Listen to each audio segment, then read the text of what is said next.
Hello, good day guys. So nandito tayo sa aking channel. Ang ating content naman ngayon ay PVP MG versus DLSTR.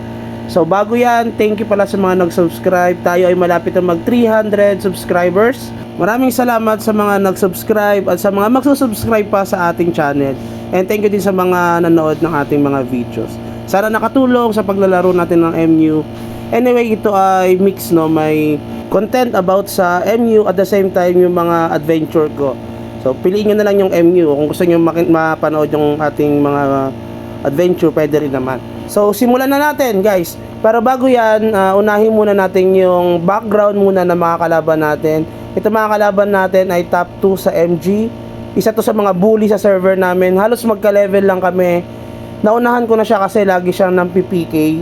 Anyway, lagi niya rin akong pinipikay pag AFK ako. So, ayan, sinubukan natin ang kanyang lakas para hindi niya na tayo i-PK, no? So, simulan natin sa little background doon sa ating mga kalaban. Ang kalaban natin ay MG Top 2 ng aming server S144 Supreme versus Guardian. So, ang ating kalaban ay naka T11 set, naka full option ang kanyang gloves, at the same time kanyang boots, ang kanyang pants may redact, armor, reflect. Yung helm niya, hindi ko maalala kung anong helm niya, no? Pero maganda yung kanyang fluorite. Meron siyang fire, wind, more on wind to, at saka yung ice. Maganda rin yung kanyang staff kasi full option yung kanyang staff. Meron siyang T9 na full option. So mapapansin nyo dito, ang ganda rin ng kanyang fluorite dito, level 6. O, puro level 6 na, no? So medyo malakas siya. Malakas siya talaga kasi nahihirapan tayo siyang ma-PK din. Kasi gumaganti tayo dahil nga tayo ay pinipik niya pag AFK. Maganda ang kanyang wing, no? Bonus damage siya 35. Yung kanyang absorption damage ay 32. Kinagandahan lang dito, lamang siya sa akin talaga dito sa kanyang earrings dahil meron siyang dalawang DSR kasi tayo isa lang. Pero tayo ay may naka-infinity na angel at the same time yung demon. Meron tayo. Ngayon, tayo naman ay merong full option na staff, ay na scepter. At mataas din yung ating fluorite. Dati na yan, sa BK ko pa yan. Ganon din sa ating orb. Meron tayong T9 and perfect option. Sa gloves, yan, wala tayong DSR. Pangit pa yung gloves ko. Hindi pumasok yung DSR eh. Yung MP pumasok. Tapos, yung T9 natin, full option naman. Pero T9 lang kasi ito.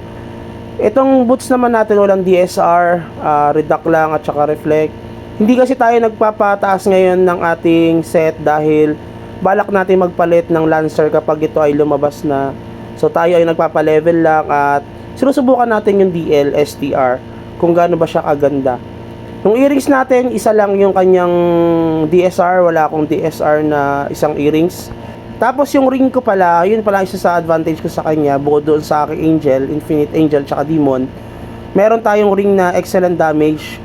Yung ating pendant, excellent damage siya rin. So lamang tayo doon. Yung wing ko talaga, napakapangit. Minsan ayoko nang pakita dito, pero kailangan eh. Ang ating wing ay merong damage na 28, wow, and absorption na 27 with ignore damage naman. Mapapansin nyo parang lang akong naka second wing, di ba, na nagdaga lang ng 3% tsaka ng 2%, pero okay na yan, papalitan naman natin nga pag tayo ay magta third wing na. Overall kasi itong character natin ay mas mataas sa kanya sa BP, pero feeling ko hindi accurate yung BP leaderboard kasi di ba yung wizard na nakalaban natin mas mataas sa atin ng parang rank 3 ranks yung agwat niya sa atin, or 4 ranks. Pero kita nyo naman yung result.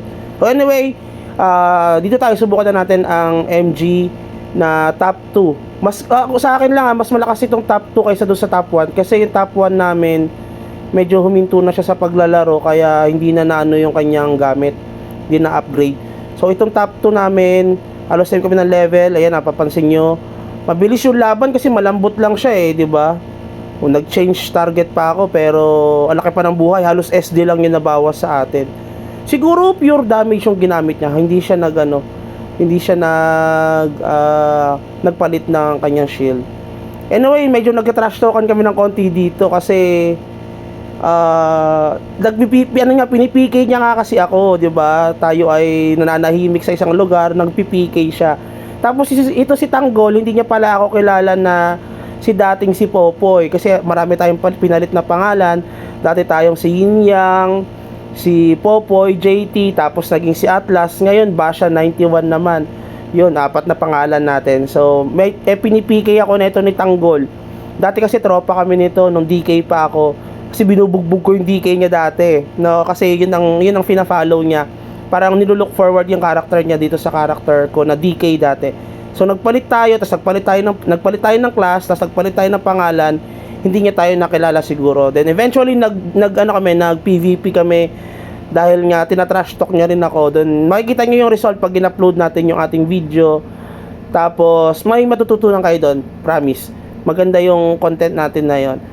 So round 1, panalo tayo 1-0. Dito tayo sa round 2 natin. So simula na.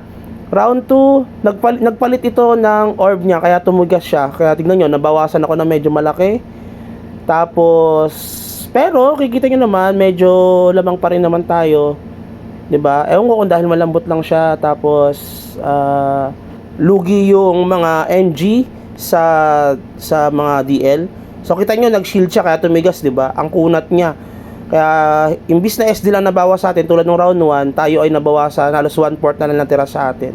So, effective rin pala yung shield dito sa MG. Maganda din yung build niya ng ganito. So, 2-0 na guys. MG versus Dark Lord STR. So, makikita nyo, mapapansin nyo, medyo lamang tayo dun sa ganung bagay. So, simulan na natin ang round 3. Dinidikitan ko siya guys, dahil nga gusto kong tamaan siya nung ating stun. Dahil yung horse natin, kasi malaking point sa atin yung pag tinamaan siya. So round 3, ang bilis lang ng laban, hindi siya matagal. Kasi parehas kaming malambot.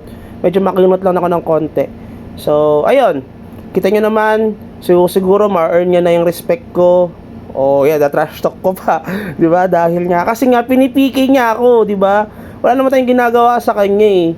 So, sana huwag na tayo PK. So, yun lang guys. Thank you and have a good day.